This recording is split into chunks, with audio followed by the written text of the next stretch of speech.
दुनिया में 2 अरब से ज़्यादा लोगों का ऑनलाइन शॉपिंग करना और उसका सिस्टम बनाना ये कोई आम बात नहीं है। लेकिन हम फिक्र तक नहीं करते कि ऑनलाइन शॉपिंग की दुनिया चलती कैसे है, आर्टिफिशियल इंटेलिजेंस यहाँ किस तरह से काम करता है। अगर यहाँ पर ज़्यादातर काम एआई ही करता है तो सवाल यह है कि क्या सारे काम एआई ही कर लेगा।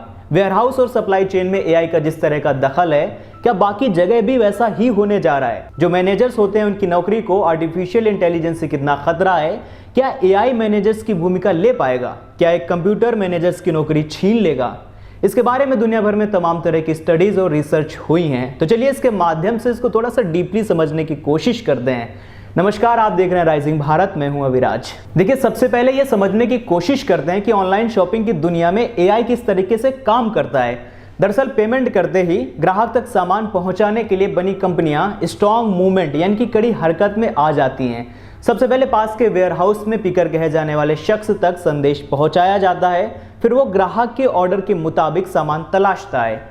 इसके बाद सामान पैक करके डिस्पैच कर दिया जाता है। डिपो दर डिपो आगे बढ़ते हुए सामान कुरियर के जरिए हमारे दरवाजे तक पहुंचता है। इस पूरी प्रक्रिया और इसमें लगे लोगों को मैनेज करती है आर्टिफिशियल इंटेलिजेंस, जिसको हम एआई के नाम से जानते हैं। तो यहाँ पर हमने समझ लिया कि एआई किस तरीके से एक प्रबंधक के रूप में काम करता है। वहीं पर अमेरिकी टेक कंपनी रीथिंकरी के संस्थापक डेविड फिडलर बताते हैं कि प्रयोग के लिए इन्होंने कई सिस्टम तैयार किए हैं।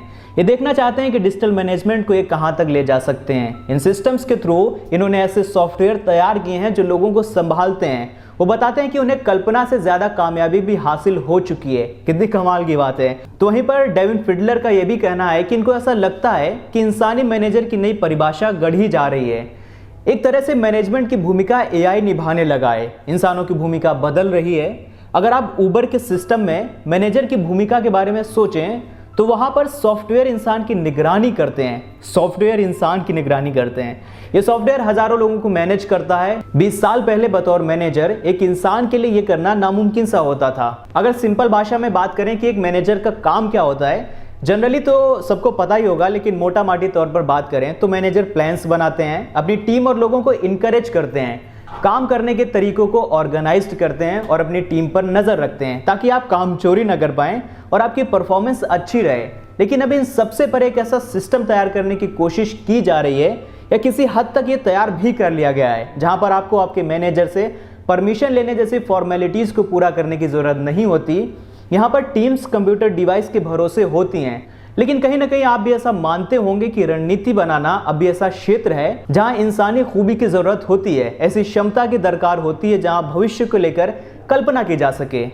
कंप्यूटर ये काम बहुत अच्छे तरीके से नहीं कर पाते हैं, रणनीति के लिए कल्पनाशीलता की जरूरत होती है। तो वहीं कहीं ना कहीं हमारा यह भी मानना है कि कंप्यूटर रणनीति भले ही ना बना सकते हो, लेकिन प्रबंधन में उनकी भूमिका तो है ही। लेकिन उनकी जवाबदेही को लेकर सवाल उठते रहे हैं। इंसानों की जवाबदेही तय करना आसान है। रीटा कहती है कि मशीनों को जरूरत से ज्यादा दखल देने का ये एक स्याह पहलू है। हमें से बहुत लोग ये भी मानते हैं कि टेक्नोलॉजी बहुत इंपॉर्टेंट रोल प्ले करती है हमारी ह्यूमन लाइफ में, लेकिन कहीं ना कहीं उसकी कुछ सीमाएं होती हैं। 30 साल से मानव संसाधन प्रबंधन के क्षेत्र में काम कर रही एमी स्टिंग कहती है कि मेरा फिटबिट बताता है कि मैं आज 10,000 कदम चली हूँ।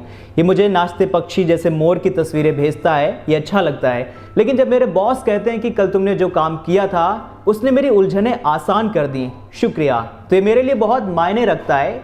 कंप्यूटर जब तारीफ करता है तो वास्तविक तो होती हैं, लेकिन इसके मायने वैसे नहीं होते जैसे किसी इंसान से मिलने वाली तारीफ के होते हैं। एमी ये भी कहती हैं कि आपको एआई से डरने की जरूरत नहीं है। अगर डेटा को लेकर इसकी समझ हमसे बेहतर है तो हमें डरना नहीं चाहिए। सभी फैसले डेटा के आधार पर तो नहीं लिए जाते हैं, कुछ फैसले भावनाओं के आधार पर भी लिए जाने चाहिए और किसी हद तक तो ये लिए भी जाते हैं। तो ये कुछ रिसर्च थी, कुछ इंडिविजुअल एक्सपर्ट्स के निजी विचार थे, जिससे आप ये समझ सकते हैं कि एआई और ह्यूमंस के काम करने में क्या अंतर है।